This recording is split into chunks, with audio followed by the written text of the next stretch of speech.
Some tech help in the kitchen. Welcome back to another Techstination interview. I'm Fred Fishkin, and with us is author Daniel Shumski, whose latest title is How to Sous Vide, Sousvide. Thanks for taking the time with us, Daniel. I'm happy to be here. Well, you have taught us about cooking with an instant pot, about making all kinds of waffles and using skillets. Now you're turning to sous vide. What is it and why?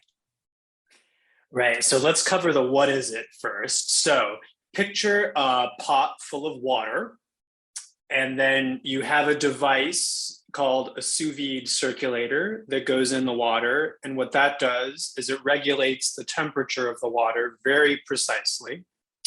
And then you're putting the food in the water, but it's not contacting the water because the food is in a bag. So it's bagged food that's placed in the water that cooks at a very precise and constant temperature.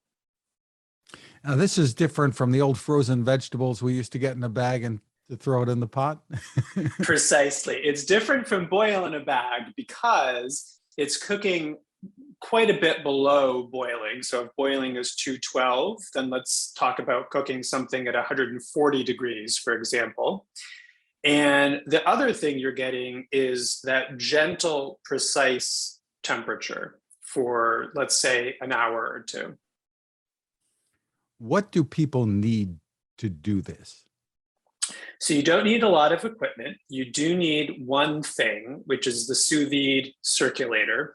And that's a device that regulates the temperature of the water and circulates the water. So people call it a sous vide wand, a sous vide circulator, a sous vide device, or just a sous vide.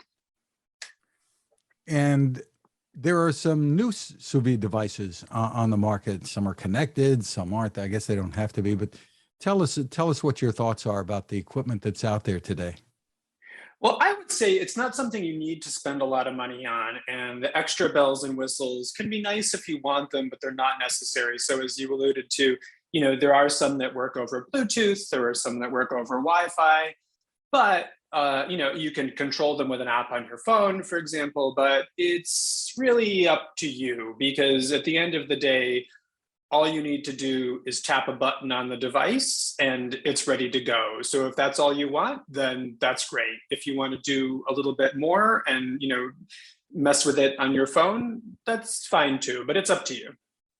Well, tell us about the results here. I mean, the idea to a lot of people of putting a steak into boiling water or hot water just sounds like a disaster waiting to happen, but it doesn't really can sound work, huh? Exactly. So let me take you. So for example, let's say a steak at 140 degrees that's medium. That's done medium. Okay. So if you have the water at 140 degrees, what happens is the steak gradually comes up to that temperature to cook to medium, and then it stops cooking. So it's always going to be, for an hour or two, it's going to stay at a perfect medium doneness from edge to edge. And, again, the reason this isn't just boil in a bag is because the water is much cooler than boiling water. And it's very gently circulating and it's not in contact with the water. So you're not losing any of the flavor from the steak to the water. It's all staying in the bag with the steak. And what about the aesthetics? Do you then chard a little bit on the outside, or what do you do? Exactly. So when it comes out of the water, it's going to be perfectly cooked from edge to edge, but it won't have the grill marks that you're used to seeing, right? It won't have the browning that you're used to seeing. So what you can do to add that, it's very simple, and there are a few ways to do it. You can stick it under the broiler for just 1 minute or two. You can put it on a cast iron pan on the stovetop, again, for just a minute or two, or you can throw it on the barbecue for a minute or two. And again, you're only doing this for a very short time because it is already perfectly cooked from edge to edge. All you want to do at this point is give it a tiny bit of color. And there are some surprising things that can be made using sous vide. Tell us what some of your favorites are, or what some of the strangest things might be.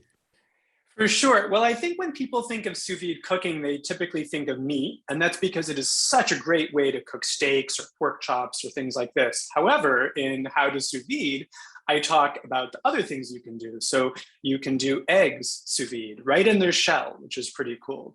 You can do desserts. You can cook a cheesecake in a canning jar, in a mason jar, and then when you take it out, it's ready to serve right from the jar.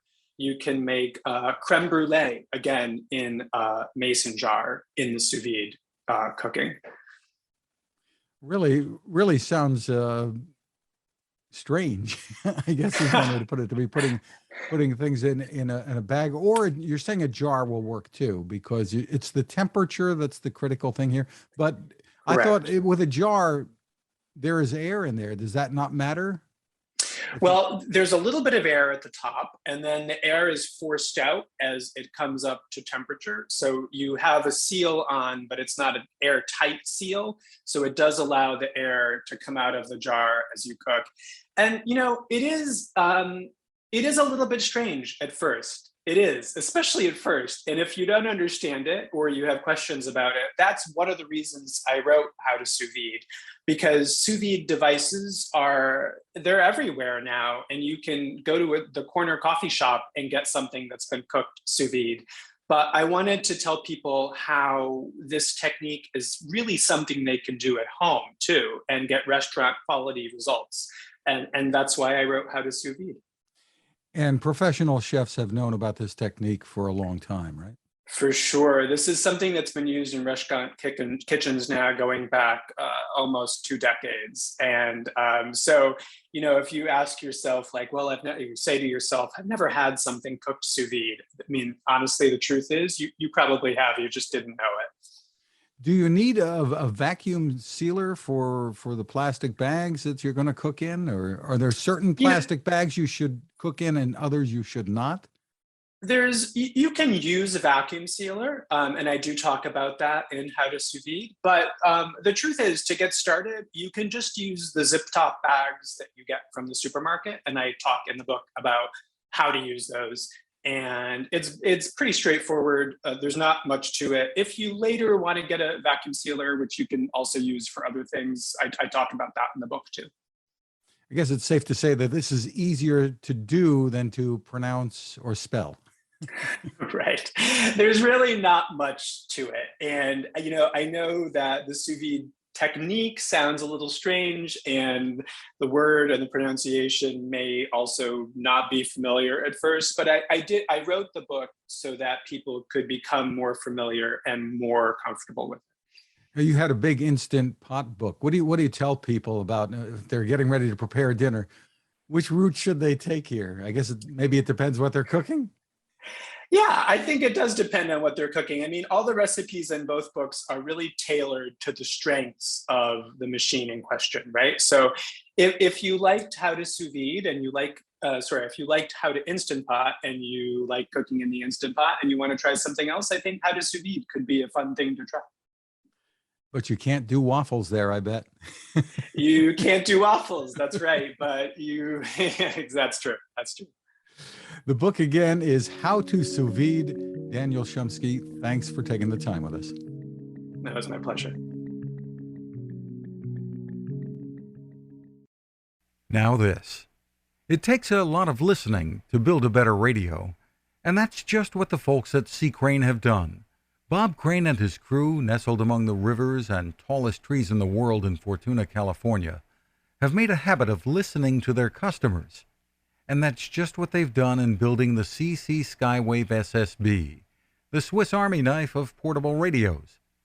For everyday listening to AM or FM in the yard or patio or on the nightstand without having to drain a mobile phone battery, it's a great companion. But it is also a companion equipped for NOAA weather information and alerts that can be life-saving. You can listen to FEMA and Coast Guard transmissions too. Beyond all of that, you can tune into shortwave signals from around the world. It's compact, easy to take with you, and built to last. The CC Skywave SSB. Click on the link at Techstination.com.